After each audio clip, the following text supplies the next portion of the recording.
এমনিতে শুক্তো হবে না এটা আবার হতে পারে নাকি? করতেই হবে নিয়ম রক্ষার মতো অন্তত। তো কী কী সবজি দিয়েছি, আমার ঘরে যা সবজি ছিল সেটাই, শুধু মূলোটা ছিল না, জানি না আসবে কি না, মূলো আর শিম। এখানে আলু লম্বা লম্বা, সব লম্বা লম্বা করে কেটেছি, বেগুন, পটল, রাঙা আলু, গাজর, এখানে বরবটি, কাঁচকলা, কচুরমুখী, উচ্ছে তো দিতেই হবে, বা করলা, আমি এগুলো করলাই নিয়েছি, আর পেঁপে। এছাড়া বড়ি লাগবে, আর মশলাপাতি তো লাগবেই।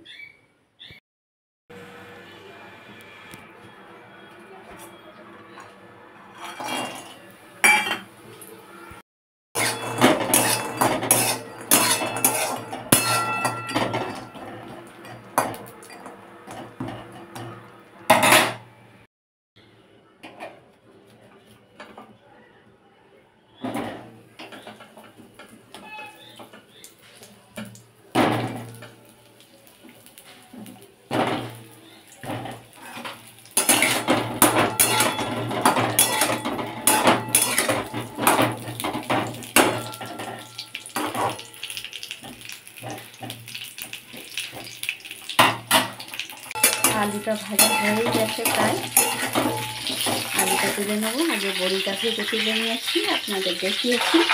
এবার আলুটাকে তুলে নিয়ে আগে করলাটাকে ভেজে নেব। সমস্ত সবজি একে একে হালকা করে ভেজে নেব, নিয়ে তারপর শুক্তোটা রান্না করতে হবে। এখানে ফোড়নের জন্য রেখেছি দেখুন 5 ফোড়ন। 5 ফোড়ন মানে 5টা ফোড়ন, জিরে, মৌরি, রাঁধুনি, মেথি আর কালো জিরে।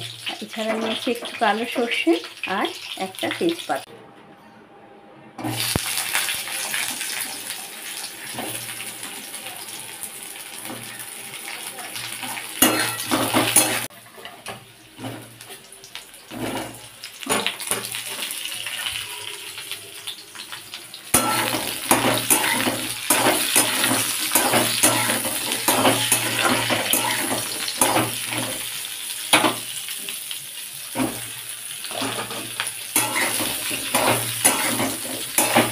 ফুরিয়ে গেছে, আবার একটু ঘি দিলাম, 1/2 চামচ মতো ঘি দিলাম, দিয়ে ফোড়নটা দিয়ে দেবো।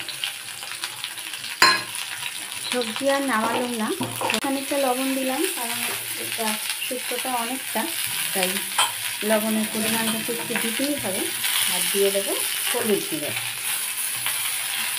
আর সাথে আদা বাটা, একটু সামান্য জল দিলাম।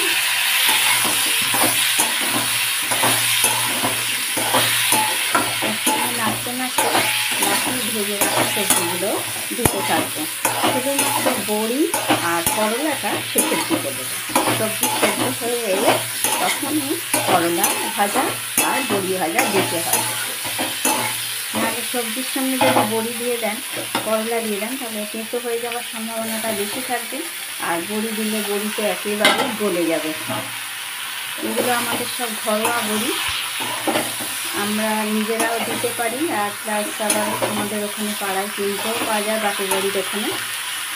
এখানে শহরে যে সমস্ত বড়ি পাওয়া যায় বেশিরভাগই ওই চালমুড়ি মেশানো থাকে, ওটার টেস্টটা অতটাও ভালো হয় না, কিন্তু বাধ্য হয়ে কেনা, কিছু করারও নেই। মশলার সাথে মিশিয়ে নিলাম, নিয়ে এবার দিয়ে দেবো সর্ষে বাটাটা। সর্ষে বাটাটা একটু জল দিয়ে মিশিয়ে নিলাম। আচ্ছা, এবার আমি জল ঢেলে দেবো, সর্ষে বাটাটা মিশিয়ে নিলাম। যতক্ষণ সবজি সেদ্ধ হয়ে আসবে তখন আমি বলেছি যে করলা আর দেবো, একটু বেশি করেই জল দেবো, কারণ অনেকটা সবজি সেদ্ধ হতে সময়ও লাগবে। চাপা দিয়ে সেদ্ধ হয়ে যাওয়ার পর ফিরে আসছি। সবজি আমার প্রায় সেদ্ধ হয়ে এসছে, 80% থেকে 90%-এর মতো হয়ে গেছে, আর একটু সামান্য সেদ্ধ হবে। এই সময় আমি ভেজে রাখা করলাটা দিয়ে দেবো, আর বড়ি আপনারা নামাবার সময়ও দিতে পারেন, তাহলে ভাজা একটা ভালো লাগে, সেটাও হবে। আর এটাও কিন্তু আমার মুচমুচে থাকবে ভালো, একেবারে বড়ি গলে গেলে কিন্তু ভালো লাগে না। আবার একটু ঢাকা দিয়ে দেবো, দিলে পুরোটা সেদ্ধ হয়ে যাবে। আরও একটা জিনিস এখন দিয়ে দেবো চিনি। শুক্তো একটু মিষ্টি মিষ্টি খেতে ভালো লাগে, তাই আমি এখানে 2 চামচ মতো চিনি দিয়ে দিচ্ছি। দিয়ে অল্প একটু মিশিয়ে দিলাম। সবজি ঘেঁটে যাবে তাই বেশি দিলাম না, আস্তে আস্তে ওপর নিচ করে দিতে হবে। তাই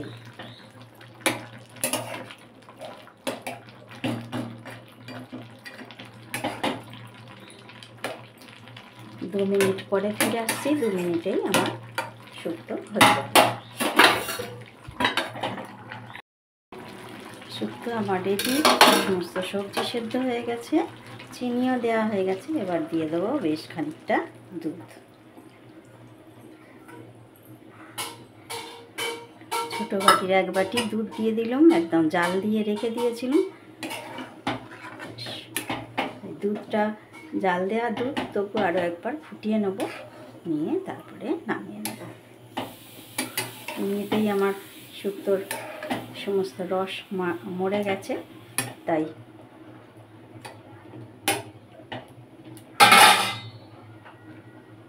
বড়িও আমার সেদ্ধ হয়ে গেছে, কিন্তু ভেঙে যায়।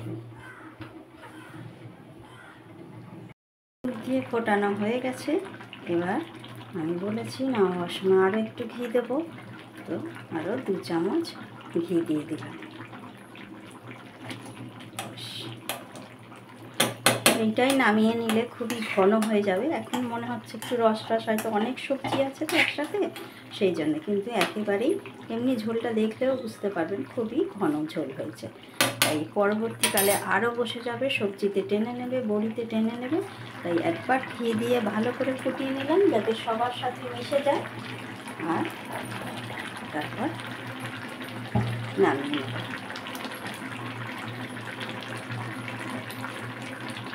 ব্যাস, গ্যাস অফ করে দিলাম। এবার নামিয়ে নেব। আস্তে আস্তে ধরে একটা বড় জায়গায় করে ব্যাস নামিয়ে নিলাম। তৈরি হয়ে গেল আমার সপ্তমী স্পেশাল শুক্তো। এবার দেখে নিন আর কি দিই। এবার ছড়িয়ে দেবো সেই আমার হাতে তৈরি করা, কেনা নয়, স্পেশাল শুক্তো মশলা, যেটা আমি আমার শাশুড়ি মার থেকে শিখেছিলাম। এতে আছে 5 ফোড়ন, একটু জিরে, একটু মৌরি। 5 ফোড়নের সাথে যদিও জিরে মৌরি থাকে, আর রাঁধুনিটা পরিমাণটা বেশি আছে। তো এই মশলাটা ভীষণ সুন্দর গন্ধ হয়। একবার করে দেখতে পারেন। এই মশলাটা শুকনো খোলায় ভেজে গুঁড়িয়ে, একদম মিহি না গুঁড়োলেও হবে, আধ ভাঙা করলেও খারাপ লাগে না মুখে পড়লে। তাহলে বন্ধুরা আজ পর্যন্তই। আবারও বলি, পুজো সবার ভালো কাটুক, সবার আনন্দে কাটুক, সবাই সুস্থ থাকুন, ভালো থাকুন, সাবধানে থাকুন, এই কামনা করে আজকের মতো ভিডিওটি এখানেই শেষ করছি।